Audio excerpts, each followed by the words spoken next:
Donald Trump is losing supporters faster than he's losing lawsuits. We're only a few months into Donald Trump's second term, but he has already completely exposed himself as a backstabbing maniac. That's right, the economy might be hemorrhaging, but so is Donald Trump's support. And now, this red state is absolutely outraged after Donald Trump did this. How's it going, everybody? Hunter Avallone here with Occupy Democrats. Welcome back to another video. Now, we're gonna get to this red state being outraged with Donald Trump after his insane behavior. But first, let's take a step back and assess how Donald Trump is losing support everywhere. Donald Trump received an average of 77.7% of the vote in farming-dependent counties. So it's fair to say that Donald Trump had significant sway with farmers. But now one of Donald Trump's biggest voting blocs is beginning to regret their decision. Farmers are still the largest block of any kind of individual small business. And they're in a real crisis situation right now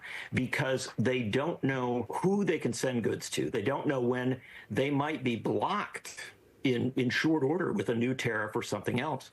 And what we're seeing is polling. Farmers who voted for Trump are opposed to the way he is approaching tariffs. They're very, very uncomfortable. And it is something that frankly has people nervous, anxious, and politically kind of rethinking a lot of their choices. As now FEMA is in absolute shambles, all thanks to Donald Trump. Under the Trump administration, the Federal Emergency Management Agency could be on the chopping block. Let me be clear. Eliminating FEMA would cause catastrophic and needless suffering to the American public. Congresswoman Lauren Underwood railed against President Trump's suggestion that FEMA may be eliminated in the future. For now, acting FEMA Administrator Cameron Hamilton told lawmakers he's working on reorganizing the agency. We have to make it better, efficient, more solvent, and ensure that we get survivors the assistance they need in a timely manner. This is the testimony in Congress that got Cameron Hamilton fired as the head of FEMA. My concern and my principal focus with this agency is there is meaningful reform which must take place. Hamilton saying he does not support dismantling the agency, breaking with President Trump and Homeland Security Secretary Kristi Noem, who both called for FEMA to be downsized or eliminated. My understanding is that this individual testified saying something that was contrary to what the president believes and the goals of this administration in regards to FEMA policy. Look, this might be a bit hyperbolic, but it's really starting to feel like the Trump administration wants us to just die. This has been an absolute nightmare for states that have been hit by natural disasters. It's left many people just begging Donald Trump to please give them assistance. We need the help of the broader community. We have set up a fund to help bring in some funding right off the bat just to bridge that gap, but we need federal assistance. There is FEMA no way. there? FEMA has not been on the ground. We do not have confirmed assistance from FEMA at this point. Yeah, it's absolutely terrible. But now things only get worse. That's right, the moment you've all been waiting for, as a red state is furious with Donald Trump after he did this. Take a look. Trump just betrayed the very voters who helped put him back in the White House. North Carolina, a red state that swung nearly 4 points in Trump's favor, is still struggling to recover from the catastrophic damage left behind by Hurricane Helene. Bridges are washed out, roads are impassable, and entire communities remain devastated 5 months after the storm tore through 27 counties. But when Governor Josh Stein, facing billions in damages, asked for a simple extension of federal aid to help clear debris and rebuild, Trump's FEMA said no. In a May 22nd letter, FEMA Administrator David Richardson rejected the request, stating flatly, "An extension is not warranted." Unfortunately, last night, we got word from FEMA that it has denied our appeal. That means, quite frankly, it will cost North Carolina taxpayers a lot more to clean up Western North Carolina. And debris removal is just one of the many categories of relief we need to help Western North Carolina get back on its feet.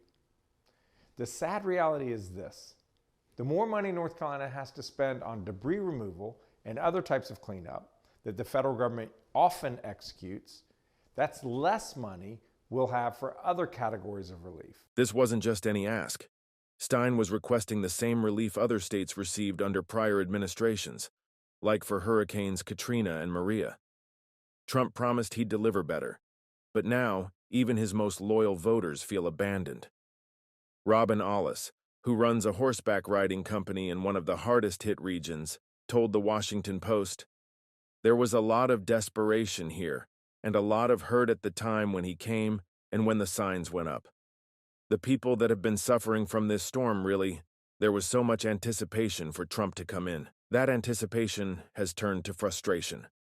At least 300 privately owned bridges in the state remain destroyed. Many still hang red banners reading, 'Make our bridges great again.'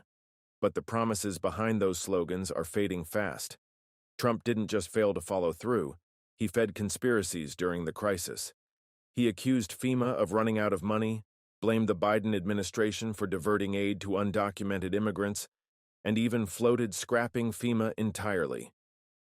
His solution? Hand the money to states directly. But 5 months in, none of that has materialized. Gary Hicks, another Trump supporter, voiced what many are thinking. "I have found myself questioning this new administration. What are they going to do? Let's start seeing some results." They're still waiting. Now, with FEMA aid formally denied, North Carolina taxpayers are being left to shoulder billions in cleanup costs on their own. As Stein put it, more money North Carolina has to spend on debris removal.